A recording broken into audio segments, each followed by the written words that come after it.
ভারতীয় পণ্য অন্তত সবার 1 মাসের জন্য বয়কট করে দেখা উচিত যে তারা আমাদের কিভাবে হাতে পায়ে ধরে। অন্তত 1 মাসের জন্য হলে বন্ধ করা দরকার। সেটাই আমি যেটা বলছে। অবশ্যই।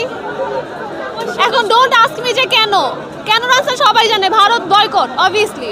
হ্যাঁ অবশ্যই ভারতীয় পণ্য আমাদের বয়কট করা উচিত, যেহেতু আমাদের প্রতিবেশী দেশ আমাদেরকে এত ক্ষতি করছে, এরকম বাঁধ ভেঙে দিয়ে এটা আমাদেরকে খুবই দেশের জন্য ক্ষতিকর।